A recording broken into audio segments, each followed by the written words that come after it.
Merci pour son discours de circonstance. Merci de l'applaudir, s'il vous plaît.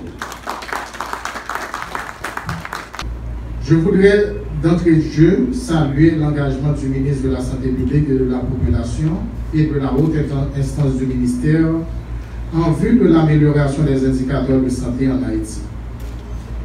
Je voudrais saluer particulièrement l'accent mis par l'actuel ministre de la Santé publique sur les maladies non transmissibles et le cancer. Une facilitation spéciale pour l'initiative de relancer la construction d'un centre de référence en oncologie en Haïti. Ce qui va alléger, mais vraiment alléger le calvaire des malades atteints de cancer en Haïti. Monsieur le ministre, je vous remercie d'avoir porté le dévolu sur ma personne en me nommant comme président du comité de pilotage de l'Institut national du cancer. En effet, c'est un privilège de présider ce prestigieux comité et je mesure l'ampleur des responsabilités qui m'attendent. J'accepte ce poste avec humilité. Humilité, j'insiste sur le fait que je ne vais pas travailler seul, mais nous allons travailler de concert, en équipe, tout comme l'exige la prise en charge des cancers, des réunions de concertation pluridisciplinaires.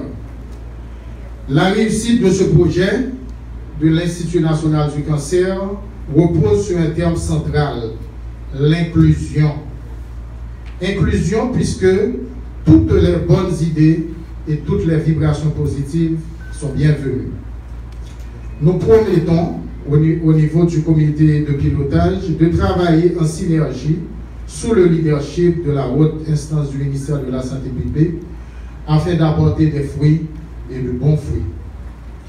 Nous avons la chance dans le comité de pilotage d'avoir des spécialistes d'horizons divers, nationaux et internationaux, anatomopathologistes, oncologues médicaux, oncologues pédiatriques, chirurgiens oncologues, experts en santé publique, experts en équipement, experts en finance, autant de compétences pour réussir notre pari.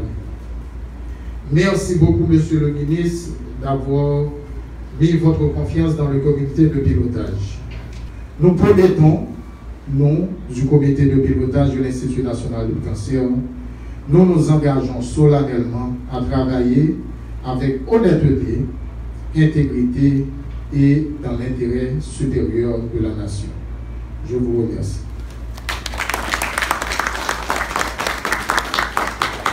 À présent, je vais vous faire une présentation sur la pertinence du projet de l'Institut national du cancer.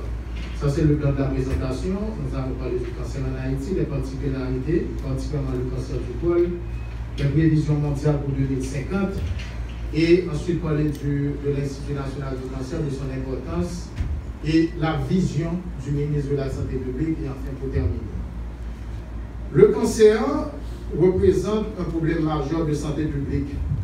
Et en Haïti également, le cancer, c'est un problème de santé publique. Là, nous avons sur le premier diapositive la prévalence du cancer en Haïti. C'est de 23 611. Et le nombre de cas, c'est-à-dire le nombre de nouveaux cas, c'est 13 860 et le nombre de décès à 9 014. Là, nous présentons les chiffres Globoken, c'est-à-dire ce sont les chiffres estimés par l'Organisation mondiale de la santé et en 2022. Alors, nous insistons que ce sont des projections d'après ce rapport, toujours d'après le rapport de 2022 de Globoken. Le cancer qui est le plus prévalent chez l'homme en Haïti, c'est le cancer de la prostate avec plus de 40%. C'est-à-dire, sur chaque 10 personnes, sur chaque 10 hommes avec le cancer en Haïti, et au moins, il y a 4 personnes qui ont le cancer de la prostate. Et chez les femmes, les cancers qui sont les plus prévalents sont bien évidemment le cancer du sein et le cancer du col de l'utérus. D'après les chiffres de l'Organisation mondiale de la santé, Haïti a le plus haut taux de prévalence en matière de cancer du col.